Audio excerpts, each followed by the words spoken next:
They told me I was too old to work. My own son, the boy whose school lunches I packed and whose broken bones I paid to fix, looked me straight in the eye in the office kitchen, with the coffee machine hissing between us, and said it with that careful tone people use when they think they're being kind, but are really just cutting you off at the knees. Mom, it's time. You can't keep working. It doesn't look right anymore.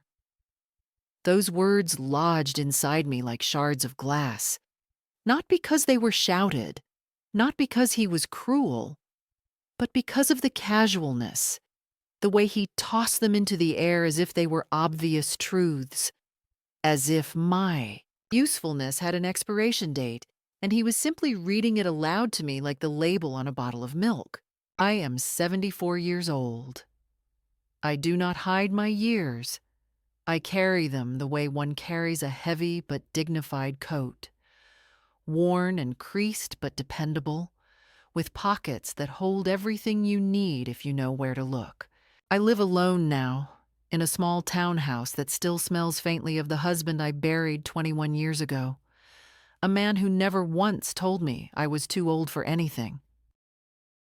I keep myself busy with my books, my cooking, my little garden that somehow still produces tomatoes, though the soil is tired and shallow. I have aches, of course, in my knees, in my wrists, in the hip that never fully forgave me for slipping on the ice 5 winters ago. But those are just the background noises of a body that has carried a long story. They are not a verdict. They are not a sentence. They are simply reminders that I have lived. And yet, there in that glossy office with the espresso machine and the polished marble counters, my son decided to make me small. He smiled the way people smile at the elderly in supermarkets when they take too long to count out change, patient, patronizing, and entirely without recognition of the person standing in front of them. He said it like a kindness, as though releasing me from duty, but in his words I heard dismissal, erasure, and worse than that, shame. As if my presence embarrassed him, as if his colleagues and clients saw me and thought, why is that old woman still here? As if my experience, my memory of every invoice, every contract, every recipe, cost, and margin that built his catering company, from a hobby into a real business, had somehow transformed overnight into a liability. I did not answer right away. My mouth went dry and I felt my tongue heavy behind my teeth, as if my own body knew better than to protest. Because what argument can you make when your own child tells you your time is over? I looked at him, at the faint lines on his forehead that had deepened from long hours and stress, at the shoulders that hunched now, the way his father's once did when the mortgage bills piled too high. He was middle-aged, though he still seemed young to me, and I knew he had not yet learned the lesson that life teaches all of us eventually, that strength and relevance are not measured by smooth skin or quick stride, but by endurance, by the ability to stay, to keep showing up even when the world has decided you should step aside. But in that moment, I did not teach him. I only listened. I let him take my silence for agreement, the way sons so often mistake their mother's restraint for compliance. He patted my shoulder like I was a patient child, and I stood there feeling the weight of my years for the first time, not as an accumulation of survival, but as a label stamped across my forehead. Expired, unnecessary, retired by decree. It stung worse because I remembered everything. I remembered the first time we stood together in a rented kitchen, the smell of yeast thick in the air, his hands trembling as he pulled trays of rolls from the oven, his voice uncertain as he asked, "Do you think people will like them?"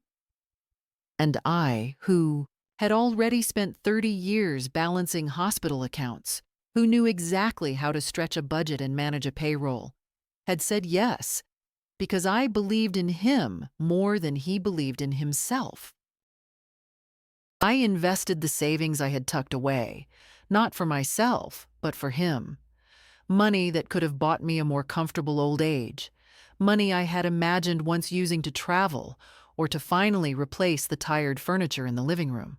Instead, I gave it to him freely because that is what mothers do. They stake their futures on the belief that their children will carry them forward, not discard them when the return on investment seems inconvenient.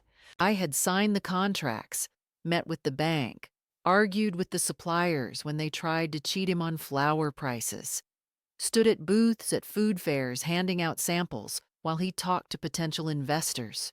I was there when the first big order came in, when the company barely had enough staff to cover it, and I stayed up nights helping pack boxes, sealing labels with hands that had arthritis creeping through the knuckles. None of that had felt like sacrifice at the time. It had felt like life, like a new chapter after widowhood, a place to pour my energy and my grief. And now, in that sleek kitchen, he told me it was over. Do you know what it feels like to be told that your usefulness has expired by the very person whose survival once depended on you waking up every morning? It is like being erased in slow motion. It is like someone takes an eraser to your name, your face, your story, and rubs until only a faint outline remains, as if you were never solid, never essential. It is humiliation dressed in politeness, a blade wrapped in velvet. And I, foolish woman that I am, still felt the urge to protect him, even as he cut me down. I thought of how tired he looked, of the strain in his voice, and I almost said, "You're right, dear. Maybe it's time." But then I swallowed the words because they were not true, and because I have lied for him enough already. When I left that day, I walked to my car slowly, not because my legs were weak, though they do protest sometimes, but because I did not want anyone to see how my chest heaved. The parking lot was hot, the sun glaring off windshields, and I sat in the driver's seat gripping the steering wheel until the sweat from my palms made the leather slick. I thought of calling a friend, but the words caught in my throat. What would I even say? That the son I built a life for had just retired me without ceremony, like outdated office equipment? That my years of service were now a source of embarrassment rather than pride? There are no words for that kind of quiet violence. Instead, I drove home with the radio off, listening only to the sound of my own breath, harsh and uneven, like a woman who had run too far without realizing it. When I reached my street, I parked outside and sat in the car for nearly an hour, watching the neighbors come and go, their grocery bags, their children tumbling from minivans, their dogs tugging at leashes. No one looked at me. I could have been invisible already. Perhaps I was. Inside my house, the stillness wrapped itself around me. I set my purse on the table, took off my shoes, and stared at the walls lined with photographs.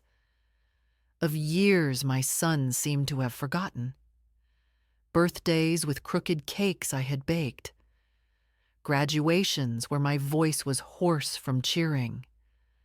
A wedding where I stood behind him beaming, certain that his new wife and I would build a family together. The frames stared back at me like accusations. I whispered to them, "Did you hear what he said? Did you hear your boy dismiss me like a stranger?" But the walls, of course, remained silent. That night I did not sleep well. I woke every hour, heart pounding, replaying the moment again and again, hearing his words in the dark. Too old to work, too old to matter, too old to be visible. I turned the phrases over in my mind until they lost shape, until they became only noise. And yet, beneath the noise, another voice stirred, a quieter one I had not listened to in years. The voice that had guided me through widowhood, through raising him alone, through balancing budgets when the numbers refused to cooperate. It whispered something that almost made me sit up in bed. If he thinks you are finished, then he does not know you at all. And perhaps that is the truest pain of all. Not that my son tried to dismiss me, but that he never truly saw me to begin with. He saw what I could provide, what I could sacrifice, what I could deliver. But he never saw the woman who remained after the giving. And if he could not see me, then perhaps it was time for me to show myself, not to him, but to the world, to the people who had no idea that behind the tired smile and the patient silence lived a woman who still remembered how to fight. It was a Tuesday evening when the truth came at me in a way that could never again be softened by excuses, a moment that burned itself into me with the kind of precision that only betrayal can carve. I had known for months that they were preparing something. I had felt it in the way the air shifted when I entered a room, in the way conversation stopped when I reached the doorway, in the way they began to use a new tone with me, the tone of professionals delivering information to a patient who must not be agitated. But until that evening, there had always been the smallest space left for doubt, a tiny thread of hope that perhaps I was mistaken, that perhaps my own insecurities were weaving phantoms out of shadows. That thread snapped when I overheard them, not because I was spying or because they were careless, but because they had grown so certain of their power that they no longer thought it necessary to hide their planning. I had gone upstairs to put away laundry, a small basket balanced on my hip, my knees aching with each step.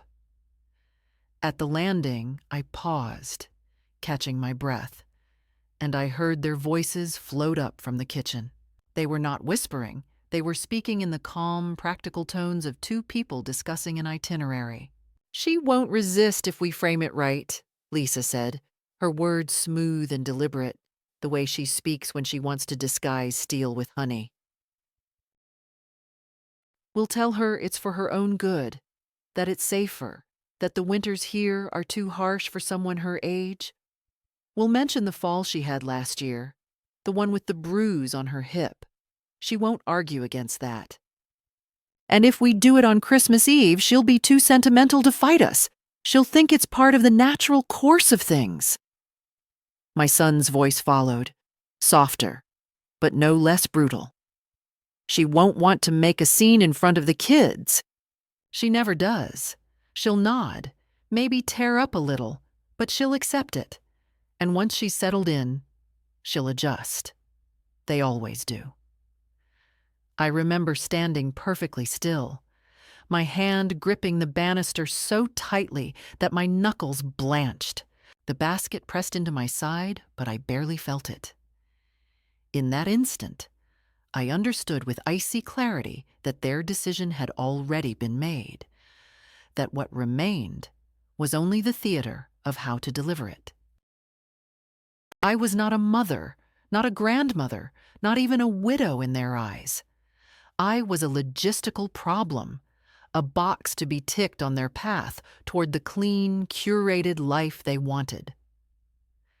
The words did not leave room for misunderstanding. There was no hesitation, no uncertainty, no flicker of doubt in their planning. The timing was chosen carefully, the emotional traps laid out like bait, and my compliance was assumed, as though my silence and patience over the years had taught them that I would always yield. I crept back into my room, set the basket down on the bed, and sat there in the dim light of the small lamp, my body buzzing with a sickening mixture of humiliation and fury. It was not the first time I had been left out of conversations about my own life, but it was the first time I realized how completely they had erased my right to speak. They had rehearsed my reaction as though I were an actress in their play, a predictable figure who would not dare to improvise. They believed they knew me so well that they could write the script of my surrender in advance. The betrayal was not just in their words, but in the casualness of them, the ease with which they dissected me like a subject on a lab table, stripping me of voice, of presence, of will. The next morning, when I came down to the kitchen, they smiled as though nothing had been said, as though they had not gutted me with their plans the night before. Lisa offered me coffee in the chipped mug I always used, and my son kissed me quickly on the cheek before rushing off to work. The children chattered about their school projects, and the smell of toast filled the air. I sat there at the table, nodding, murmuring polite responses, while inside I was hearing the echo of those sentences again and again. She won't resist. She'll nod. She'll accept it. They looked at me with the calm assurance of people who believe they control the narrative, who think they are magnanimous for including me in their routines, even as they plot my removal. It was the strangest sensation, to sit among them like a ghost, already written out of their future, already relegated to the margins while my body still sat in their kitchen chair. That day, I walked through my own house with new eyes. I touched the smooth edge of the banister Derek sanded after it splintered one summer. I ran my fingers along the windowsill where my son once drew pictures in the condensation. I opened the drawer of the buffet where I still kept holiday linens, each stain on them a memory of a meal shared. These were not simply objects. They were the silent witnesses of my life, of years of work and love and compromise.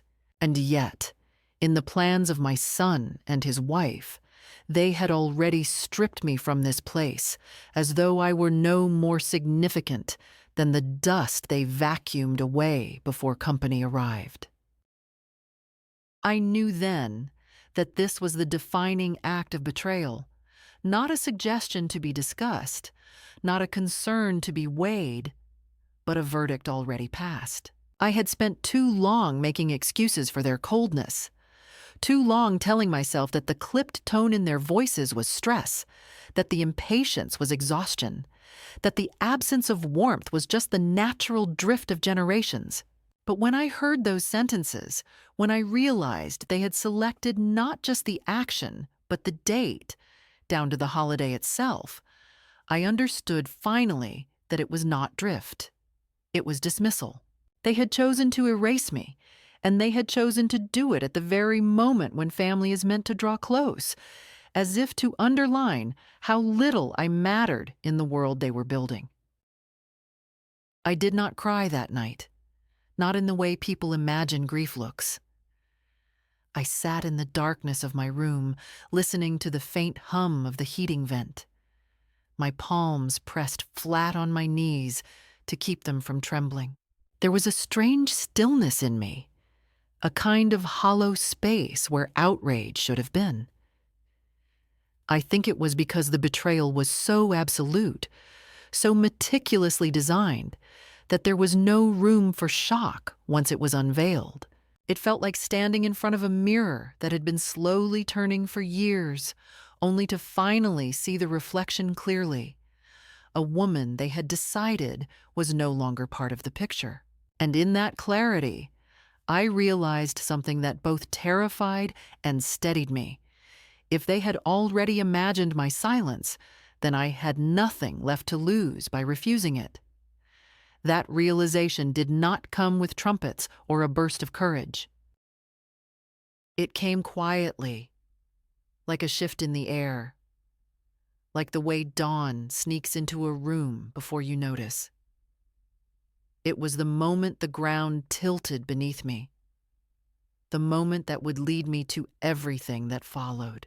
Betrayal is always a beginning as well as an end.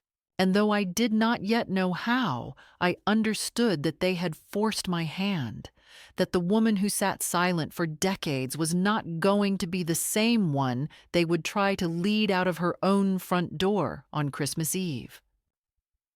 Not anymore. When I left the bank that afternoon, the documents tucked back safely in their folder, I felt both fortified and unsettled. Because in my hands was proof of something I had allowed myself to forget. A kind of quiet authority that had been sleeping for years, and yet I was not ready to brandish it openly, not yet. So I carried it with me like a talisman, a reminder that I was not finished even if my son wished me to be. But still, the days that followed sank into a strange fog, where every detail of my erasure revealed itself more plainly, not in sudden explosions of cruelty, but in the quiet, daily humiliations that sting more than any direct insult. The first thing I noticed was the way my name vanished from conversations, how staff who had once greeted me with respect now looked past me as though I were visiting rather than belonging, how emails that used to arrive in my inbox with CCs and questions suddenly stopped, as though my address had been deleted from their memory, as though I had never been the one who built the systems they now relied on. I lingered in hallways longer than I should have, listening to fragments of conversations, hearing my son's voice carry across the office, speaking confidently about strategies and plans I had once mapped out with him late at night at my kitchen table. Only now my name was absent, the credit scrubbed clean, replaced with a collective "we" that did not include me. At family dinners, the silence was even more cutting because the walls of my own house, once filled with the noise of shared meals and laughter, now seemed to conspire against me. My daughter-in-law would compliment my son endlessly, telling him how proud she was of his vision, of how modern and professional the company had become, while making small remarks about how I should take it easy, how I deserved to enjoy a slower pace now, how perhaps I might think about traveling or joining a book club. Her words dripped with sugar, but the message was the same. Step aside, fade out. Be grateful you are not entirely forgotten. And I, foolish as ever, nodded politely, carving the meat on my plate with hands that wanted instead to slam the knife into the wood of the table and demand to be seen. Even the grandchildren seemed coached into a kind of polite distance, where once they had asked me about numbers, curious about how money worked, or begged me to tell them stories of their father's early days in the business. Now they turned instead to their mother, asking for snacks, for permission, for answers, as if I were just a visiting relative, not the foundation of the very house we sat in. It was not their fault, I knew. Children are shaped by the air they breathe, and in that air my relevance had been thinned out until I was invisible. The small details of my exclusion multiplied. My key card for the office stopped working one morning. I stood there swiping it again and again until the security guard walked over and, embarrassed, let me in manually, telling me gently that perhaps my access had expired. Expired. That word struck me harder than any insult because it carried the weight of bureaucracy, as though my usefulness had been stamped with a date, and that date had quietly passed without anyone bothering to inform me.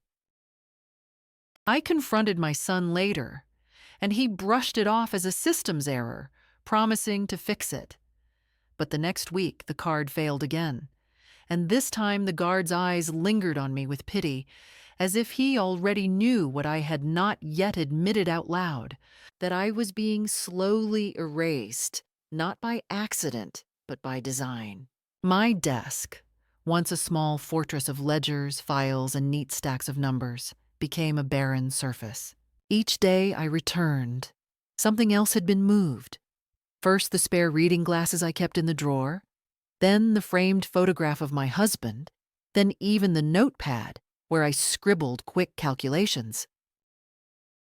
One afternoon, I arrived to find a junior assistant sitting there, typing furiously on a laptop, and when I asked what she was doing, she looked at me with startled eyes and said she had been told the space was open. My son later apologized again, claiming miscommunication, but his voice was weary, impatient, as if I were the one causing trouble by insisting on occupying space that had already been reassigned. I began to feel like a ghost, haunting corridors that no longer recognized me. I watched as the company adopted new software I had not been trained to use, as young staff whispered about upcoming strategies I had not been told of, as invitations to meetings bypassed my inbox entirely. The silence was not accidental. It was crafted, polished, deliberate.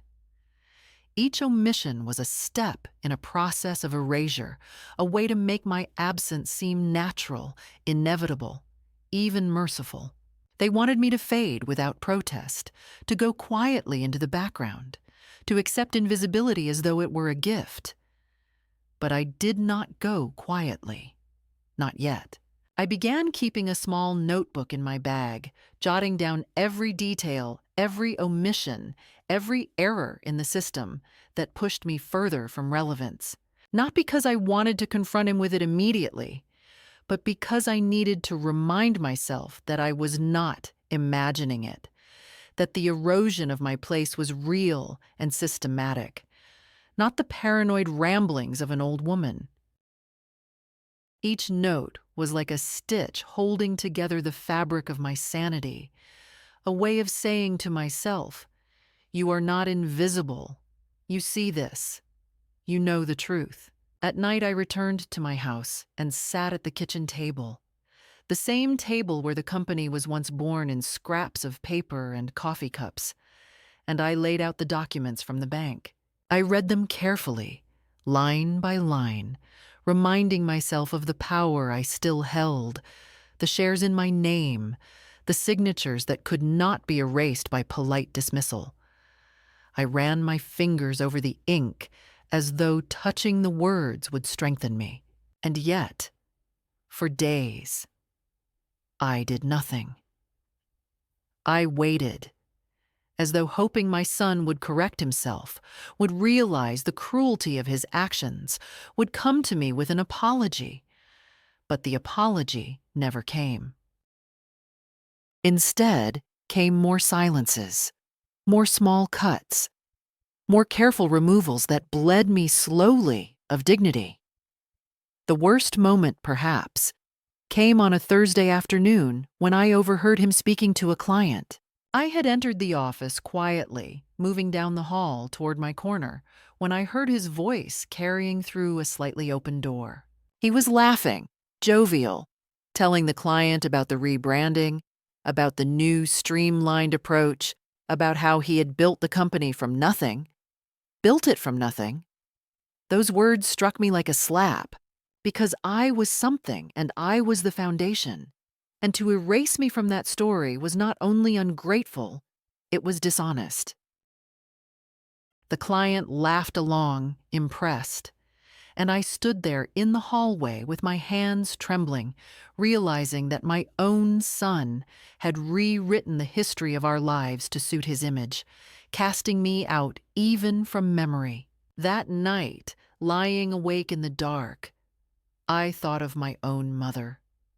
A woman who never had the money to give me but gave me her voice, her strength, her stubborn insistence that people deserve to be seen. She had died believing that her sacrifices were invisible, that her work as a seamstress and as a mother would fade into the background of history. But I had sworn to myself once that I would not let that happen to me. And yet, here I was, watching it happen all over again, the pattern repeating, the erasure unfolding. I thought of her calloused hands, the way she would press fabric flat before stitching, and I realized that what I was enduring was not a small matter of family tension, but a deliberate pattern of control, a silencing that sought to make me disappear.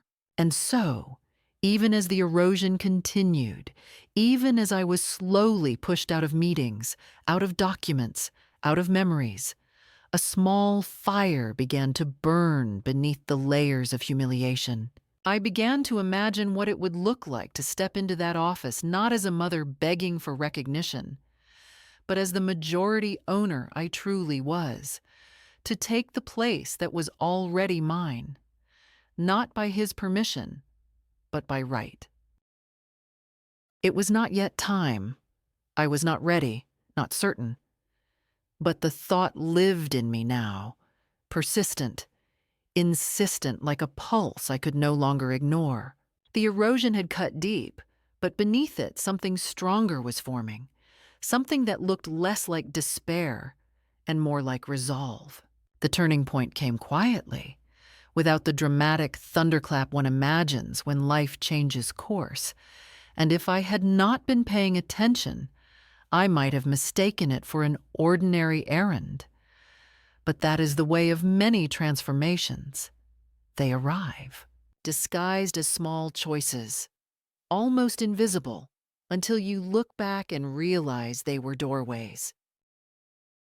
It was late in the afternoon, the sky already heavy with the dull color of winter, and I had gone to the storage closet in my house to retrieve a spare blanket.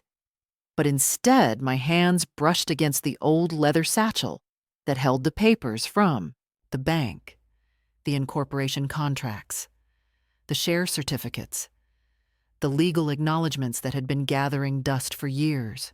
I carried it to the kitchen table, the very table where those documents had once been spread out in front of me as a lawyer explained line by line what my rights were and why I should never surrender them. And as I sat down and opened the folder, I felt a sensation I had not experienced in a long time, a steadiness that came from clarity, the sudden reminder that my erasure was not a fact of nature, but an illusion my son was carefully constructing. The truth was there in black ink and signatures. I was not a relic clinging to relevance. I was the majority shareholder, the legal backbone of the entire enterprise, the woman without whom the company could not take a single legitimate step. As I read, slowly, deliberately, running my finger along each line, I felt the fog that had clouded me begin to lift. Because for weeks, I had been absorbing his dismissal, like rain on soil, letting it seep into me until it seemed natural. But here, in these papers, was the reminder that what he was doing was not natural at all. It was theft of memory, theft of authority, theft of truth. I closed the folder and sat very still, listening to the tick of the clock on the wall. And for the first time since he told me I was too old to work, I did not feel merely humiliated. I felt prepared, as though I had been storing strength in secret, and was now allowed to open the jar. The shift was not immediate in action, but it was immediate in spirit. I began carrying myself differently, even if only slightly, even if no one noticed at first. When I walked into the office, instead of shrinking against the walls, I moved with the knowledge of ownership. When I passed staff in the hallways, I looked them in the eyes, not as a ghost desperate to be acknowledged, but as someone who knew her name was written in the foundation stones of the building. They did not know what had changed, but they sensed it, because people always sense when someone begins to remember their own weight. I tested the waters by attending a staff meeting uninvited, sliding into a chair at the back while my son's voice carried across the room. He faltered when he saw me, just a flicker in his presentation, a brief stumble over a word, and that tiny slip gave me more satisfaction than I care to admit. I did not speak, I did not interrupt. I simply listened, taking notes in my old-fashioned way with pen and paper, nodding at points that were solid, frowning at errors he did not see. And when the meeting ended, several younger employees glanced at me as though expecting some final word of wisdom. I gave none, but I walked out slowly, making sure my son saw that I had not asked permission to be there, nor would I. At home, I began practicing small rituals of reclamation. I ironed the navy blazer I had not worn in years, the one I used to wear for important presentations, and hung it on the back of my closet door where I could see it daily. I polished the leather shoes that had grown dusty from disuse, running a cloth over them until the shine returned, not because I needed to wear them yet, but because I wanted to remind myself that readiness can be an act of power. I stood in front of the mirror and tied my hair in the simple bun I wore when I was still working full-time, and though the strands were thinner, the effect was the same. I looked like a woman who had not yet retired from her own life. The shift also came in words. When my daughter-in-law made one of her sugary remarks about how I should think of joining a senior center, or perhaps take a cruise, I smiled at her and said calmly, "Perhaps you should think about what you'll do when you're my age, because it comes faster than you imagine." And she blinked, caught off guard, because I had not taken the bait of her dismissal. I had returned it as a mirror. When my grandchildren asked about the company, I told them the full story. How it had begun at my kitchen table, how the first contracts had been signed under my watch, and how the very walls of their father's office bore my signature. They listened wide-eyed, and though I knew their father might not thank me for that honesty, I also knew it mattered that the truth be spoken at least once in their presence. Late at night, when sleep still evaded me, I wrote in a journal, not just the log of indignities I had been keeping, but declarations, sentences that began with "I will and I am." I will not vanish. I am still capable. I will claim my place. I am the owner.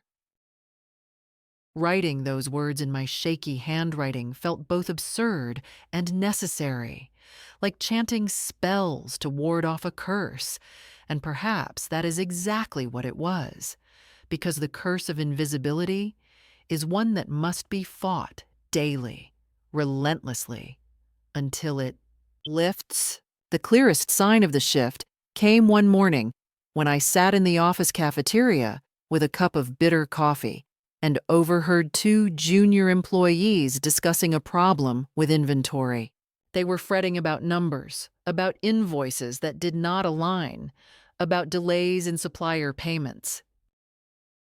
I listened for a moment, then quietly leaned over and suggested a simple adjustment, something so obvious to me from decades of balancing books that it felt like breathing. They looked at me in surprise, followed my advice, and later that day one of them returned to thank me, saying the issue had resolved. It was a small thing, almost trivial, but in that moment I remembered that my knowledge had not withered, that I was not a relic, that what I carried was not dead weight, but living skill. And though my son might want to bury that skill under polite dismissals, it was there, alive, ready to be used. As the days passed, I grew more deliberate. I revisited the lawyer who had helped draft the incorporation papers, an old colleague who now practiced quietly in a smaller office. He greeted me warmly, surprised to see me after so many years, and when I laid the documents before him, he adjusted his glasses and read slowly, nodding. "You've got more control than you realize," he said, tapping the page. "He can't shut you out legally, not without your consent." Hearing it spoken aloud was like a balm, confirmation that I was not deluding myself. I thanked him, slipped the papers back into my satchel, and walked out with my shoulders higher than when I had entered. The shift was not yet action. It was preparation, awakening, a slow stirring of muscles that had been numbed by years of yielding. But I could feel it building, like a tide that retreats only to gather force before the wave returns. My son still thought he was winning, still thought I was fading quietly, still thought his words had settled the matter. He did not know that I was waiting, watching, readying myself, holding in my hands not only the papers that bore my name, but the certainty that I had allowed myself to be erased for too long. And so, though the silence of exclusion still pressed around me, though I still walked into rooms where my absence was assumed, though my keycard still failed more often than it worked, I carried within me something he could not touch. The knowledge that I was not finished, that I had not yet spoken the words that would change everything. The shift was not loud, not yet, but it was steady, and it lived inside me like a promise waiting to be kept. The weeks that followed my quiet decision to reclaim myself unfolded with a strange duality. On the surface, nothing had changed. The office still hummed with the same rhythm of phones ringing, meetings convening behind glass doors, emails flitting back and forth like restless birds. But beneath that surface, a pressure began to build, not only inside me, but in the world around me. Because once a person stops consenting to their own erasure, the silence they have tolerated begins to tear, and every small insult feels not like background noise, but like a strike of flint against stone, sparks flying until the fire is inevitable. My son seemed unaware of the shift in me. Or perhaps he sensed it but dismissed it as inconsequential, the way one ignores a gust of wind on a heavy day. But the truth is, he had grown careless, confident in my compliance, too secure in his belief that I would never challenge him, and so he overplayed his hand, pressing harder, pushing me further, creating the very confrontation he feared. The announcement came on a Monday morning. He gathered the staff in the main conference room, his tone bright, rehearsed, as he unveiled a new logo splashed across the screen, a modern, sleek design that bore no trace of the warmth and tradition our company had been built upon. He spoke of a rebrand, of investors who wanted a younger, fresher image, of bold steps into the future. The words were smooth, but what struck me like a blow was his final remark, uttered with an ease that made my stomach twist. From now on, all major decisions will come directly from me as sole executive authority. I will be the final word on all directions, all approvals, all strategies. The room erupted in polite applause, but my hands remained still on the table, fingers curled against the wood, because I knew with cold certainty that what he had just declared was not only arrogant, it was a direct violation of the documents I still carried in my satchel. I did not speak then.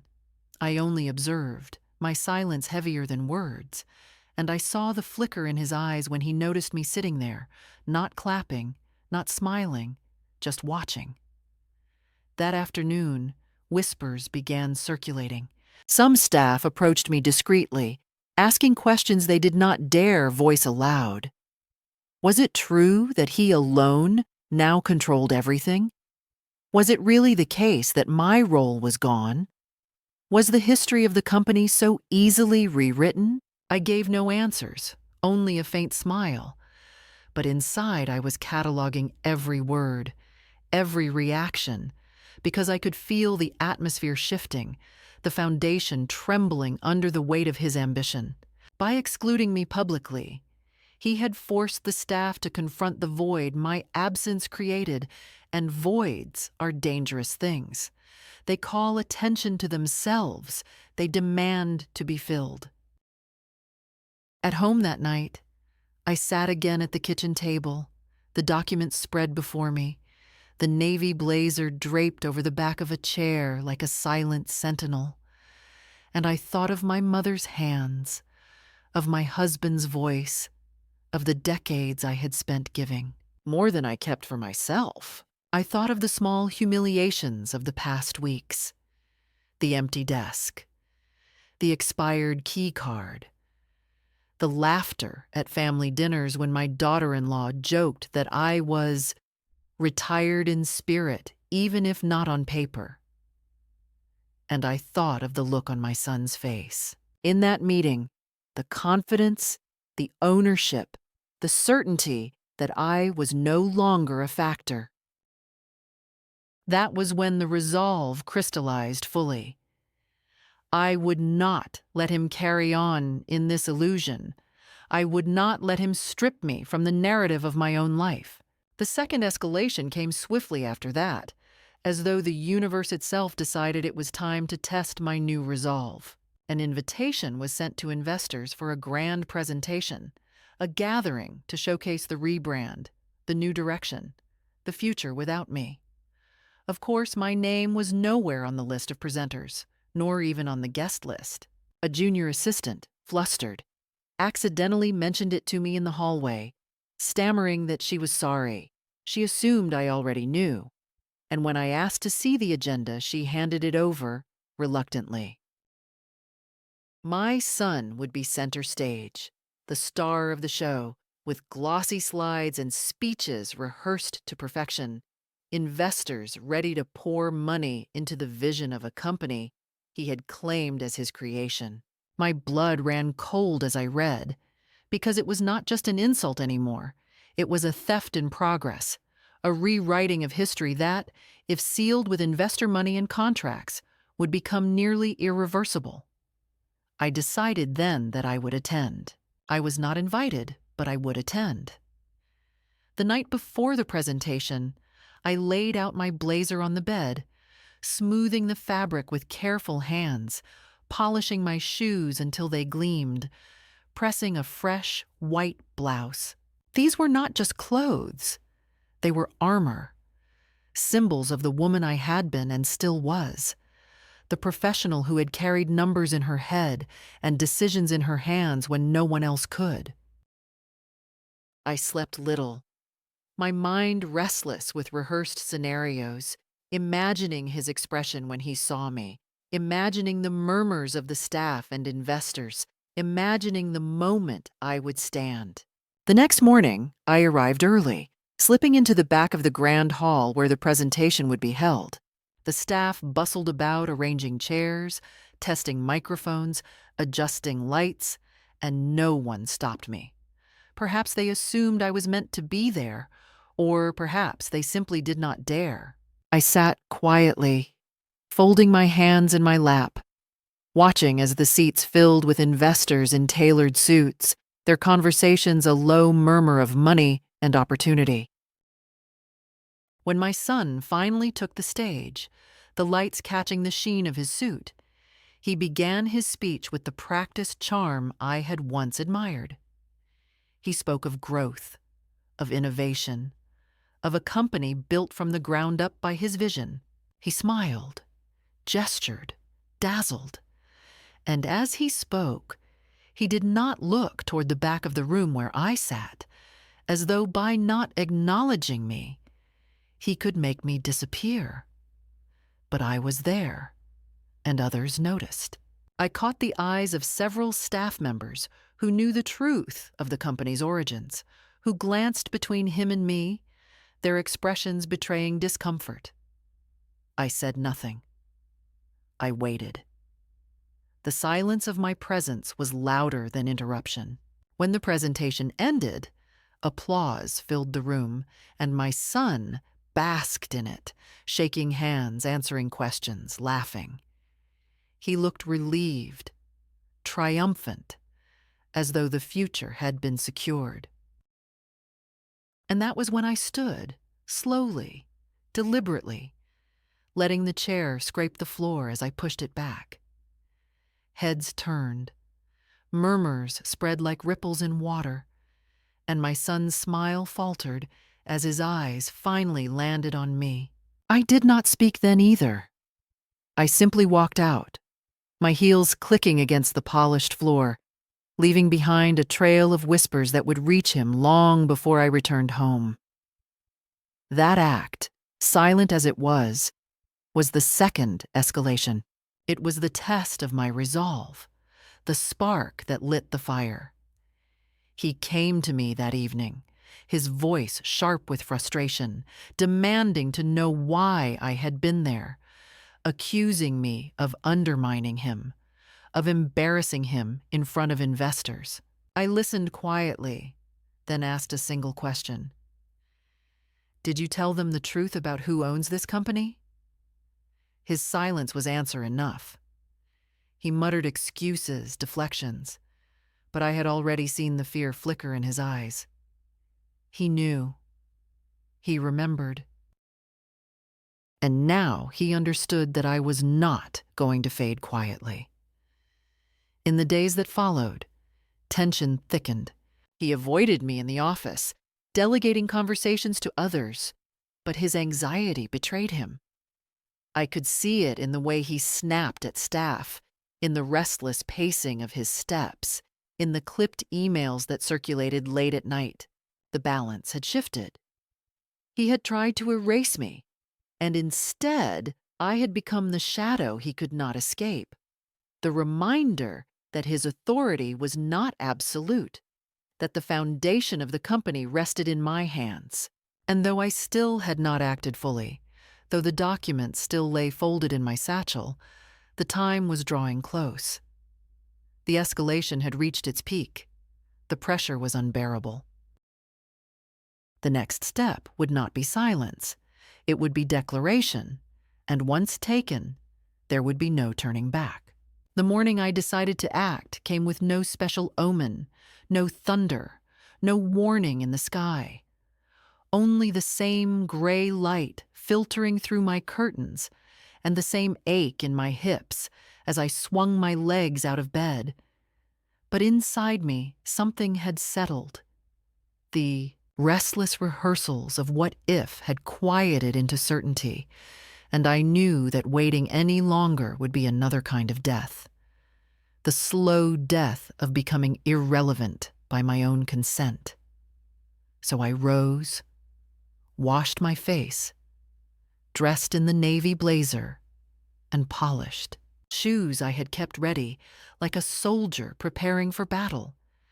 And as I fastened the simple pearl earrings my husband had once given me, I whispered to my reflection, not with doubt, but with clarity, "Today, you will remind them who you are." I drove, too. The office with steady hands, the folder of documents resting on the passenger seat like a silent ally. And as the building came into view, I felt no trembling, only the quiet strength of inevitability. When I entered, staff looked up from their desks, their eyes widening slightly, because I was not the woman who had been shrinking in corners these past months. I was upright, deliberate, moving with the calm authority of someone who belonged. I asked the receptionist to call an all-hands meeting in the main conference room, her mouth falling open slightly at my tone, and though she hesitated, the weight in my voice carried no space for refusal. Within half an hour, the room was filled, employees shifting uneasily, whispering, glancing at one another as though trying to guess what was about to happen. My son arrived last, breathless, irritated, his tie askew, demanding to know what was going on. But when he saw me standing at the head of the long table with the folder in front of me, his words faltered, his voice catching on the edge of uncertainty. I let the silence hang, not rushing, because silence itself is power when wielded with intention. Then I opened the folder and laid the documents flat on the table, sliding them toward the center where all could see. These are the incorporation papers, I said evenly, my voice carrying across the room with the clarity of truth. They show the ownership structure of this company, and they confirm that I am the majority shareholder, the primary voting authority, and the legal backbone upon which every decision must rest. Gasps rippled through the room, and my son's face drained of color as he reached instinctively for the papers. But I placed my hand firmly on them and continued. You have been told a story that this company is the product of one man's vision. That story is incomplete. This company was built with my savings, my signatures, my nights spent balancing accounts, my years of labor when no one else believed in its survival. And as of today, that truth will no longer be hidden. My son stammered, trying to interrupt, insisting that this was unnecessary, that we could discuss it privately. But I held up a hand, and the room quieted again. For months I have been erased piece by piece, I continued. My name removed from agendas, my desk cleared, my access revoked, as though I were a guest in the house I built. I have been told I am too old to work, too old to contribute, too old to be visible. But let me be very clear. Age is not disqualification. It is proof. Proof of endurance, of knowledge carried through decades, of wisdom carved out of failures and victories alike. And today, I am exercising my rightful authority as owner and majority shareholder. Effective immediately, I am assuming the role of interim chief executive officer until a proper governance review is conducted. All major decisions will pass through me. My son will remain in his role, but he will answer to me, as is proper according to the legal structure you now see before you. The room was utterly still, staff exchanging glances, some nodding almost imperceptibly, others staring at the floor. But I could feel the shift, the weight of truth landing heavily, immovable. My son's jaw tightened, his hands trembling slightly as he tried to gather himself. But the authority he had wielded so easily only days before slipped from his grasp because it had never been absolute. It had only ever been borrowed from the power I had allowed him to use. Now that I had taken it back, he was unmoored, exposed, forced to stand not as sole creator but as co-participant. I did not raise my voice. I did not gloat. I did not deliver vengeance, because true power does not need to shout. I laid out next steps calmly, outlining areas where restructuring would begin, announcing the creation of a mentorship program within the company, an initiative to ensure that experience was valued alongside innovation, that no one would be erased, simply because they had carried years on their shoulders. Staff listened with an attentiveness that had long been absent, because what I was saying was not just about me. It was about all of them, about the culture we would now create together. When I finished, I closed the folder, lifted it into my arms, and looked around the room. I am not too old to work, I said softly but firmly, the words landing like stones dropped into a still pond. I am too experienced to ignore. Then I walked out, the sound of my heels echoing in the corridor, leaving behind a silence that was not emptiness, but recognition. My son followed me into the hallway, his voice breaking as he called after me, first with anger, then with something more fragile. Mom, why are you doing this? Don't you trust me? Don't you want me to succeed? I turned to him, meeting his eyes for the first time in weeks, and said, I want you to succeed, but not at the cost of my erasure. This is not about trust. It is about truth. You cannot build a future on lies, and you cannot build respect on the bones of those who carried you here. You will learn to lead with me, not over me, or you will not lead at all." His mouth opened, then closed, words failing him. And in that silence, I saw not just the boy I had raised, but the man who would now be forced to reckon with the truth of his own arrogance. When I returned to my office, the desk that had been emptied now seemed to wait for me. I placed the folder carefully in the drawer, sat down, and for the first time in months, perhaps years, I felt the solidity of belonging, not as someone tolerated, but as someone who had claimed her place irrevocably. The climax was not in the shouting, not in the confrontation, but in the simple, unassailable act of stepping forward and refusing to be erased. In the days that followed, the air inside the office seemed to change its temperature by a few degrees.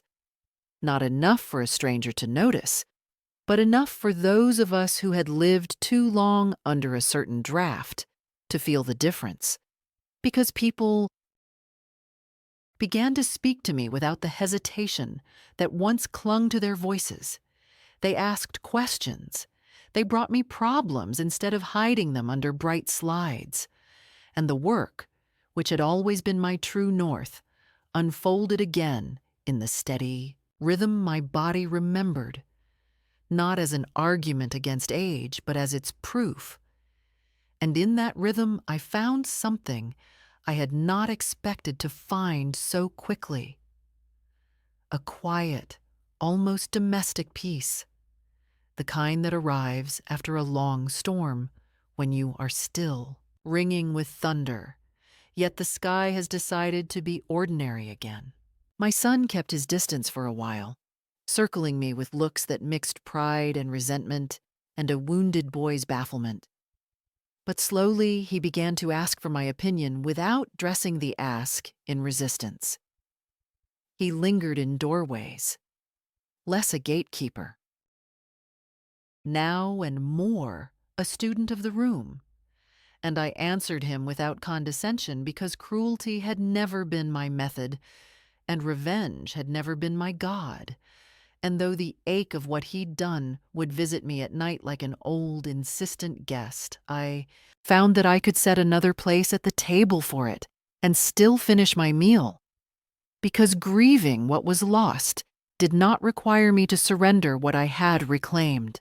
At home, the evenings had a new shape that felt like a hand that finally fit my own, with the radio low and the lamps warm, and the kitchen table no longer a courtroom, but a workshop, a place where I set out lists and recipes for the mentorship program, where I penciled the names of young staff beside older staff who had survived recessions and births and funerals and could teach without fuss. Because I wanted our company to become a shelter for experience instead of a museum of youth. And when I met with the youngest hire, a woman with quick eyes who kept apologizing for what she didn't know, I pressed my palms flat on the desk and told her that not knowing is not a sin, that pretending to know is the sin, that her job was to build a spine of curiosity and keep it even when the world tried to soften her into compliance. And she looked at me as if I had handed her a lantern in a power outage, which is to say, she looked at me the way I had once needed someone to look at me. And perhaps that, more than the paper and the votes and the titles, was the true closure, the chance to stop begging for recognition and instead become the kind of woman who turns to the next woman and says, "Here, take this. It is heavy, but it will light your way." My son and I had our reckoning in the most ordinary place, the office kitchen where his first cruelty had been spoken, the coffee machine coughing out its bitter offerings while he leaned against the counter with his hands open, which was new for him and said, with the voice of a man who has looked directly at himself and disliked the first reflection, that he was sorry, that he had been afraid, that he thought the only way to be taken seriously by people with money was to look like them, to perform youth, to delete the parts of his story that did not fit the brochure. And I listened, not to excuse him, but to understand the shape of his fear, because fear is the author of so many small violences. And when he finished, I told him that love is not a marketing plan and legacy is not a costume, that a house cannot stand if the beams that hold it are only painted on, and that if he wanted a future worth living in, he would have to learn the smell of humility and the weight of accountability, and the silence of listening when it is not his turn to speak. He nodded, and I saw in his face a man assembling himself again with better nails, not perfect, but possible. And that was enough for me, because I did not need an altar of apology, only a new floor to walk on. The resolution did not arrive as a trumpet or a court ruling. It arrived as the return of my breath to its proper depth, as the slow unwinding of the fist I had kept around my own name, as the morning I unlocked my office and found on my desk a small object wrapped in brown paper with no card, and inside the paper a simple pen, heavy and old-fashioned, the kind that remembers the hand that holds it. And I understood without a word that someone had seen me, perhaps many someones, and that the story had already begun to repair itself in the minds of people who mattered. I hung my navy blazer on the back of my chair and left it there, not as armor now, but as a flag planted on familiar soil, because I would not need to fight every day.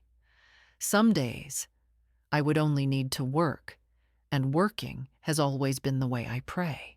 If you are a woman reading this in the half-light of your kitchen, with a sink not yet emptied and a heart full of the names you have carried like grocery bags that cut into your fingers, and if someone you love has tried to fold you into a smaller version of yourself for their own comfort, hear me without romance and without pity. You are not an antique to be dusted and displayed. You are not an heirloom trapped in a glass case. You are the loom itself, the instrument and the pattern, and there is still thread left in you, enough to mend what they tore and to weave what they cannot imagine. Do not wait for permission to resume your shape. Stand in the place you built.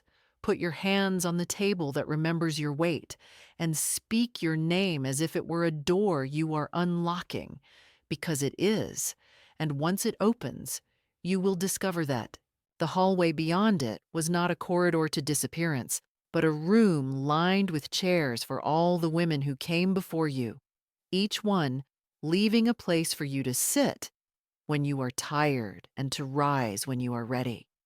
And when you rise, turn back for a moment and make a small sign with your hand, a signal to the woman just behind you who thinks she is alone, and tell her the only sentence I know that changes anything without demanding applause. Come, we're not finished.